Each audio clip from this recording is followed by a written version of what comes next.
Hi, I'm Brad Dacus, president and founder of the Pacific Justice Institute. Welcome to Faith and Law.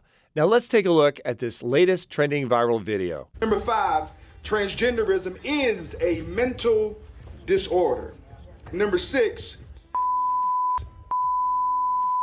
Mr. John, stop. No, stop. Stop. Absolutely not. We are not going to, I'm stopping your time. I'm stopping your time because I'm going to correct you. It's good enough for the kids, but it's too offensive for the school board. Let's keep this time Really? running, but I'm going to ask you to pause. I'm going to ask you to pause. I'm going to ask you, please stop. you don't want to hear the Yeah. truth. You want to cover up the truth so you can get That's right. That's just what they want to do, cover up the truth. We can care less about the perverted books that you all want in the school. Get them out and let's get back to reading, writing, and arithmetic. So here we have a concerned parent who is removed from a school board meeting. Why? Because he read what is in that public school's library. And the school board had a problem with that. Apparently, it's okay to have it in a public school library where children, where minors can read it. But the school board members, oh no, they're above that. It's offensive to them. Well, you know what? By golly, if it's too offensive for those school board members to listen to, it's too offensive to have our children in our public libraries listen to and to read and to meditate on. We at Pacific Justice Institute take these very seriously. Unfortunately, this is happening all over the country. And I want to encourage parents to do what this gentleman did. Now, stay within the time limits. Don't give them any pretext to have you removed. Don't make any threats. But expose them. Read this material during the board meeting and let them hear it. Let them from their own mouths say, this is too outrageous. This is too offensive. The truth is powerful. So let's make a point to give that truth front and center at our school board meetings and let those school board members be forced to acknowledge the garbage, the dangerous material that's being presented to our children in public libraries. And hopefully, they'll see the light. All rights are a gift from God, and they're to be used for God's glory and to further God's kingdom. We're opening the door for government, under the same guise of health and safety, to be able to control our lives, whether it's in terms of our privacy, our information, where we go, even how we live our lives. I had been told that if I didn't get the vaccine that I would not be able to continue my education. 31 offices across the country handling over 185 cases in active litigation. This just doesn't come out of thin air. The Supreme Court of the United States ruled in our favor. This year, police arrested a Christian man exercising his right to free speech. Hundreds of parents were at the state capitol today and they were protesting new guidelines for sex education in public schools. The world's way is to isolate, silence, and destroy. So you're really seeking to represent the low-profile, overlooked group of people in our communities, but then you also don't charge a cent. And so I want to know why you do that and how that happens. We do it because I believe that's what Jesus would want us to do.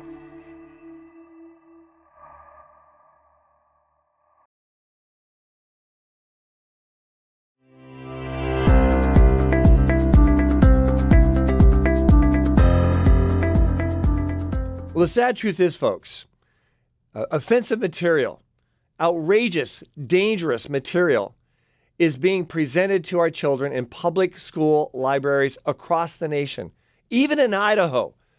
Well, we at Pacific Justice Institute are defending a bus driver who was aware of what was going on in the school library, was aware of the materials, was outraged by it, contacted the administration.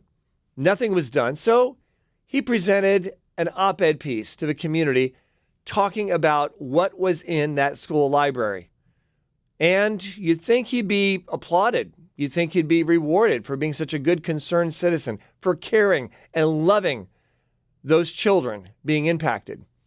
Well, that's not exactly what happened. Now, to help talk about this case, I'd like to bring on now PJI Idaho attorney Catherine Hartley.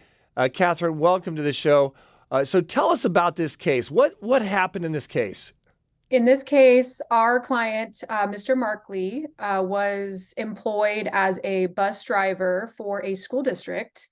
And Mr. Markley became aware of some books in the school library that were very concerning to him related to their age appropriateness for children. And he spoke out about this. He spoke in the community about it and actually ended up writing a letter to the editor, which was published, and it discussed the problem that he had discovered in the school district libraries, and he was fired for writing this letter to the editor. So, Catherine, this is a case about constitutional rights, right? I mean, this bus driver wasn't doing anything outside of what he is protected to do under the Constitution, right? Exactly. This case is about free speech, and there is long-standing Supreme Court precedent going back to the Pickering case from decades ago, and many cases since then that have said a government employee, public employee like our client, Mr. Markley, who is employed by the school district, has a right to free speech, even if that speech is critical of his employer, in this case, the school district. So this was a protected right of his to speak on this issue, and it comes down to free speech and longstanding Supreme Court precedent on this issue. Okay, was this bus driver in any way negligent about actually doing his job as a bus driver? Was there anything on record saying that he did anything that was subpar to justify his termination as a bus driver? No, he had no complaints of any negligence in his job. There were no problems with him performing his job well. So this was purely related to his speech. Well, this bus driver was clearly in the right. His constitutional rights were trampled on. I understand you have some good news about this case. Yes, we have come to a great settlement agreement with the district for Mr. Markley. And including in this settlement is actually First Amendment training for the staff at the school district. So that is great news, and hopefully that will prevent something like this from happening in the future. Well, Catherine, thank you so much for the work that you're doing on this and other cases for PJI there in the state of Idaho. Free speech is important, folks. We can't take this lightly. And in fact, we have another case involving free speech, involving not just someone, say, losing their job, but actually someone being criminally prosecuted for expressing themselves. To help talk about this case, I'd like to bring on now PJI Michigan attorney David Peters. So, David, this case is different than a normal free speech case because we're talking here about a criminal prosecution for someone exercising their free speech rights or expressing their convictions for the sanctity of human life. What happened in this case, David? Hi, Brad. It's great to be back on the show. What happened in this case was that our client was with a group of people from church. They went to an abortion clinic with the intent to save the life of unborn children. They knelt outside the sidewalk or on the sidewalk outside the clinic, about 8 feet from the door, which is one case suggests that if you're 8 feet from the entrance, you don't violate the FACE Act. And they did that, and they were not prosecuted. And 3 years later, almost 3 years later, charges were brought against them. And we know what happened. Okay, this is the Biden administration attacking enemies of the regime. This is the Biden administration selectively targeting Christians, selectively targeting Catholics, and now targeting people who exercise their free speech rights. So that's what happened in this case. The outrageous part is not even the FACE Act charge. One could make an argument for that. But this administration, this Department of Justice, has also brought charges for conspiracy to violate civil rights. This is a 25-year felony. Okay? This is the statute that was used to prosecute organized crime. And that statute is now being used to target Christians and believers, claiming that somehow the plot to try to save the life of a baby is a conspiracy that warrants a 25-year prison sentence. So this FACE Act, which is being used to criminally prosecute him, it's also supposed to be used to protect pro-life clinics, right? But I don't hear about those cases taking place. I don't hear about people being prosecuted for vandalizing pro-life clinics. Is there something I'm missing here? No, you're not missing anything, Brad. You nailed it. This administration is targeting their political enemies. Okay? And one of their political enemies are people who believe in the sanctity of life, because apparently this administration believes in the sanctity of death. So the FACE Act has two parts to it. It protects pregnancy centers, which are pro-life centers, and it also protects abortion clinics. And the administration is only prosecuting people who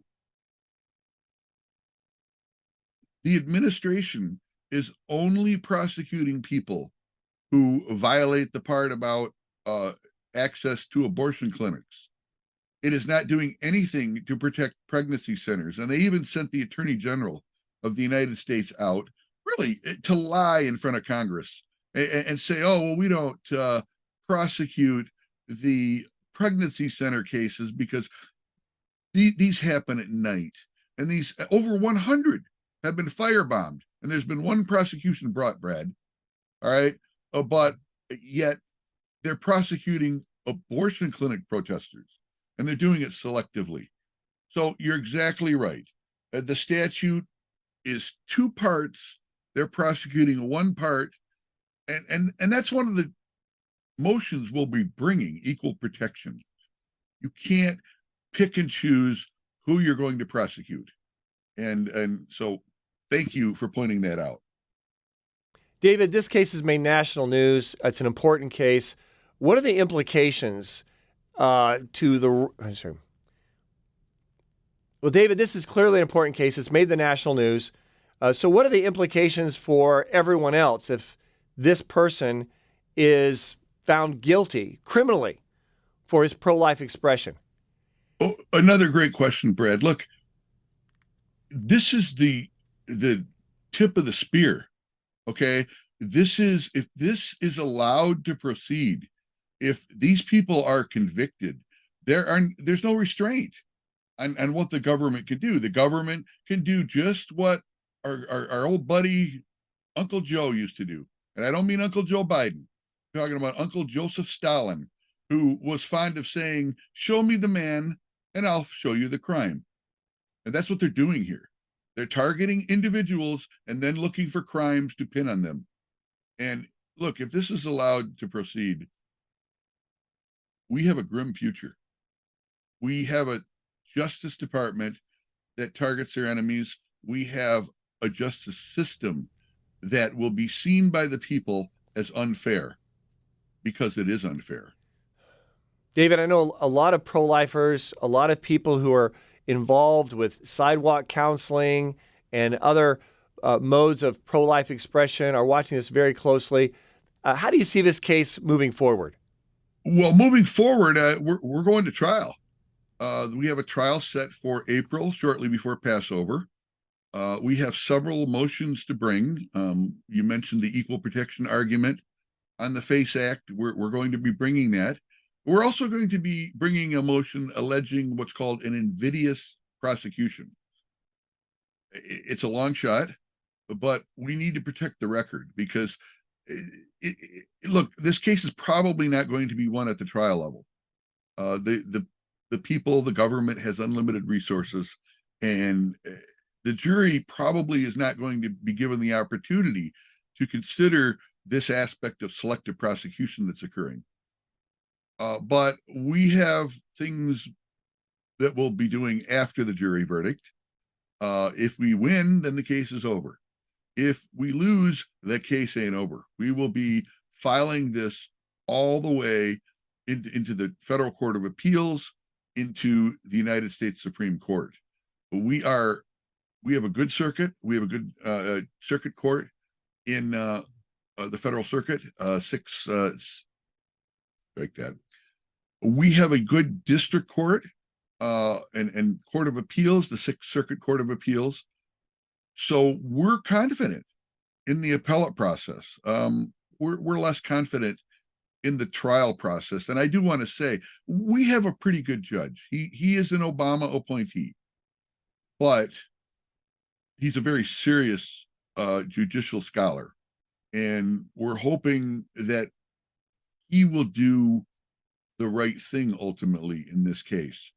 And if he doesn't, we are prepared to take this all the way up to the United States, all the way up to the United States Supreme Court, if necessary. And it very well could be. Well, David, thank you for your work on this case. And I know many people will be watching this and praying for you and those you're defending as things move forward. God bless. Well, folks, we at Pacific Justice Institute are taking on cases like this all across the country. In fact, we have over 200 cases in active litigation defending religious freedom, parental rights, and the sanctity of human life all across the nation. And we can't do it without people like you partnering with our ministry to really make a difference for such a time as this. Well, they're in the trenches and they're fighting, and PGI is on the front lines for the battle for freedom and liberty. They've been doing so much to equip pastors across the country and to really fight for the values that have made this country so great. Honored to be supportive of PGI. We're living in a time when Christians are constantly under assault for their beliefs in the marketplace. And if there's not someone to advocate for them and help them with the legal necessities of defending themselves, they're going to get fired. They have no recourse. Most people don't have the resources to go hire a lawyer. It would deplete everything they own. And most lawyers, quite frankly, across the country don't deal in religious liberty issues. Well, we're living in some very difficult days in America where basic freedoms and especially religious liberty is under attack. And that's one of the reasons why Pacific Justice Institute is so vitally important to the future of this nation. What a great group of lawyers, first-class, top-rate lawyers who are willing to stand up for freedom and stand up for our American citizens under attack. Yeah, I mean, they can support, they can follow, they can pray. We need more organizations like PJI, and I can tell you that being in the front lines, there's not enough people that are actually in the trenches doing the difficult but tough work, and that's exactly why this organization is so critical. One of the most incredible things about Pacific Justice Institute is that they do pro bono work. And what does that mean? Well, it means the rest of us have a responsibility. We've got to stand up and provide financial incentives and financial opportunities for these attorneys to get out there and do the fighting. And that's one of the reasons why we have Pacific Justice Institute attorneys on my national radio show, because we want to let people know, hey, there's a need here. These folks are doing very important work, and they're doing very important, successful work as well. And that's why they need our support. When a Christian is targeted for his or her beliefs, it affects every believer in America. This idea that, well, it didn't happen to me. Well, you're next. And when Pacific Justice Institute takes on a case, it's not just that one individual that they really are representing, because a legal precedent may be established from that will protect 1 million believers who could be in the same position for the exact same issue.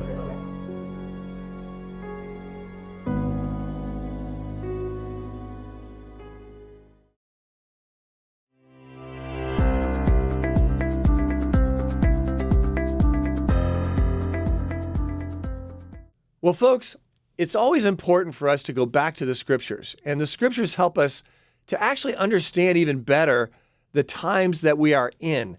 And there's a really applicable verse to this, I believe, found in Matthew chapter 24, verse 37. And it says, "As it was in the days of Noah, so it will be at the coming of the Son of Man." Now, sometimes we look at what's happening around us and we say, I can't believe this. This is crazy. We have the radical LGBTQ activists trying to oppress religious freedom and trounce on others who don't aspire to their viewpoint and their unbiblical perspective. We have intolerance towards people of faith. We have purging of people of faith. We have outright hostility to people who have a Christian beliefs foundation or Christian beliefs doctrine in their lives. Well, the fact is, as we get closer to the coming of Christ, we should not be surprised when we see things like this taking place as took place in the days of Noah. What happened in the days of Noah? You had all kinds of debauchery, all kinds of activities and actions that went against the laws of nature and nature's God. It was open rebellion against God. And that's exactly what I see facilitating around us. Now, how should we respond to what's taking place around us, as in the days of Noah? Let's take a look at Matthew chapter 5, verse 16. It says, "Let your light so shine before men that they may see your good works and glorify your Father in heaven." Whoa. You mean it's not saying we should do the bunker down doctrine? You say, no, what's the bunker down doctrine? Well, what that means is, I made this up, but what it means is we are so gripped with fear about what's taking place around us that we want to bunker down. We want to get our Bible, our bullets, our freeze-dried food, move to some little cabin high up in the mountains, isolate ourselves, and just wait for Jesus to come, to bunker down until Jesus comes. Folks, that is nowhere in Scripture. What is in Scripture is what I just read from Matthew 5:16. "Let your light so shine before men." That is what we need to do. The more we have darkness around us, the more we need to be convicted to let the light shine. The light being the truth and the love of Christ, the hope for repentance and salvation, forgiveness and transformation. Not just what happened in our lives, but what can happen in the lives of everyone around us, including those who are in darkness, who are being deceived, who are being swept away with all the challenges facing our nation and around the world. This is our time to shine, brighter than ever. So folks, no matter what we're facing today, no matter how great the challenges, always, always keep the faith.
Hi, my name is JP Samuel. I'm the lead pastor of the Spectrum Church.